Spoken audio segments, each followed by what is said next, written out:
ভাই এত হিংসামো করে কি হবে? এতটুকু ছোট্ট একটা ইন্ডাস্ট্রি, তার মধ্যেও ভাই এত হিংসামো করে যাচ্ছে। কিছু কিছু লোক আছে, মানে কিছু কিছু ইন্ডাস্ট্রিরও লোক আছে, কিছু কিছু ফ্যান ক্লাবেরও লোক আছে ভাই। খাদানের যে সাকসেস, এটাকে নিয়ে ভাই তাদের মানে সহ্য হচ্ছে না সত্যি কথা বলতে গেলে। তারা চারিদিকে বলে বেড়াচ্ছে খাদান যে বক্স অফিস কালেকশন দেখাচ্ছে সেটা ফেক কালেকশন, সেটা ভুলভাল কালেকশন। ভাই একটা কথা, একটা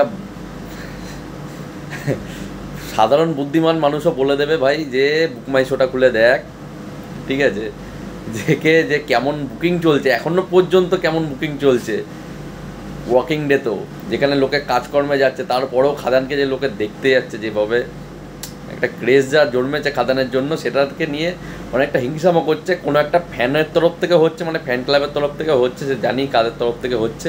ভাই দেখ, ফ্যান ক্লাবের তরফ থেকে যদি এরকম করে কোনো লাভ নেই। যারই সিনেমা আসুক সবার সিনেমায় দেখ, সবার সিনেমাকে সাপোর্ট কর, তাহলেই না বাংলা ইন্ডাস্ট্রিটা বাড়বে। তাহলে না আমরা একদিন গিয়ে বলতে পারবো যে হ্যাঁ, আমাদের তরফ থেকেও 100 কোটি টাকার, 500 কোটি টাকার, 1000 কোটি টাকার মুভি রিলিজ হয়েছে প্যান ইন্ডিয়া স্কেলে। কিন্তু ভাই তার আগে দেব এটা বলেছিল যে আগে আমাদের জায়গাটাকে শক্ত করতে হবে।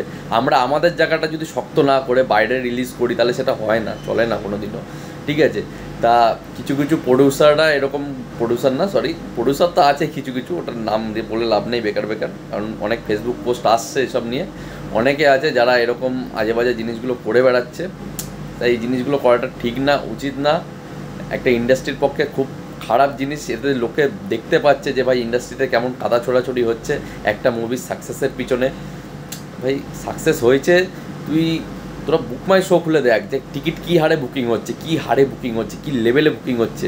একটা আমাকে কোনো স্ক্রিনশট দেখিয়ে দে, কিংবা তোদের favourite hero, favourite star, favourite প্রডিউসারের যখন মুভি রিলিজ হবে তখন আমাকে একটা স্ক্রিনশট পাঠিয়ে দিবি যে দেখ ভাই দেখ, এই দেখ তোর খাদানের থেকে বেশি হচ্ছে। এই জিনিসগুলো করিস না। আমি কাউকে নিয়ে হিংসামো করছি না, তোরা করছিস তার জবাবটা দিচ্ছি আমি, ঠিক আছে। যে খাদান যদি ভালো ব্যবসা করছে তার বিরুদ্ধে, তাতেও আমি বলবো। প্লাস জিতের যখন কোনো মুভি আসবে কিংবা অন্য কোনো ভালো মুভি আসবে, তারাও যখন কোনো ভালো ব্যবসা করবে তখন আমি বলবো। আমি তো বলেছি সন্তান খুব ভালো একটা মুভি, মানে কি বলবো, সন্তান দেখা অবশ্যই প্রয়োজন, ডেলি লাইফের গল্প। কিন্তু খাদানের মতো সিনেমা ভাই সবসময় আসে না, ঠিক আছে। খাদানের মতো সিনেমা সবসময় আসে না। আর জিৎ যে ধরনের সিনেমা করছে সেটা তো জিৎ করেই আসছে। প্লাস আগামী দিনে যতদূর শুনছি জিতের অ্যাকশন মুভি আবার আসতে চলেছে, কিন্তু কবে আসবে জানি না ঠিক, কারণ জিৎ একটা ওয়েব সিরিজ নিয়েও ব্যস্ত আছে। তার জন্য অপেক্ষায় আছি যে জিৎ একটা ওয়েব সিরিজে যাচ্ছে, নেটফ্লিক্সের ওয়েব সিরিজে। আবার এটা দেখে খুব বাংলার গর্বের বিষয় যে বাঙালির একটা সুপারস্টার সে যাচ্ছে নেটফ্লিক্সের শোতে, এটা একটা গর্বের বিষয় আছে। তা সব কিছুকে এনজয় করা দরকার, যে হ্যাঁ বাংলা ইন্ডাস্ট্রি থেকে ধীরে ধীরে একটু একটু করে গ্রো করছে। জিৎ যেমন ওদিকে নেটফ্লিক্সে গিয়ে গ্রো করবে বাংলা ইন্ডাস্ট্রিটাকে, তেমনই দেব এখানে বাংলার যে হলগুলো আছে তাদেরকে চাঙ্গা করছে, বক্স অফিস কালেকশন নিয়ে ফাটিয়ে দিচ্ছে। ভাই এগুলো ফেক বক্স অফিস কালেকশন না, কোনো কারোর ফেক বক্স অফিস কালেকশন দিয়ে কিছু হয় না, ঠিক আছে। তো এটাই হচ্ছে বলার কথা আমার ছিল, যে অনেকে এরকম আজে বাজে কথা বলছে, অনেককে তো ভালো বলছে, এবার নেগেটিভিটি কিছু হবেই, সব কিছুতে নেগেটিভিটি একটু থাকেই, কিছু করার থাকে না, ওতে নেগেটিভিটি হবে। তা সেই নেগেটিভিটির রিপ্লাইটা আমি দিলাম, এতে কিছু করার নেই। তার কারণটা হচ্ছে ভাই ভালো মানুষ খারাপ মানুষ সব মিশিয়ে আছে আমাদের এখানে। আবার না বোঝা মানুষও আছে যাদের তুমি বোঝাতে পারবে না কোনো দিনও, এরকমও মানুষ আছে যারা সবই বোঝে কিন্তু তোমার কথা বুঝবে না।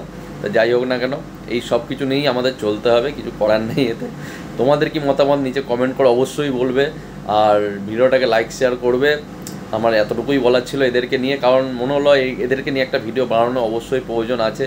যা হারে এরা করছে, আমি সোশ্যাল মিডিয়াতে দেখছি অনেকে করছে, যে অনেকে বলছো যে খাদানের বক্স অফিস কালেকশন এসব ফেক, এসব এত টাকা কালেকশন করেনি। ভাই কী বলবো তোদেরকে, আর দেখ বেকার মুভি দেখতে যাস না।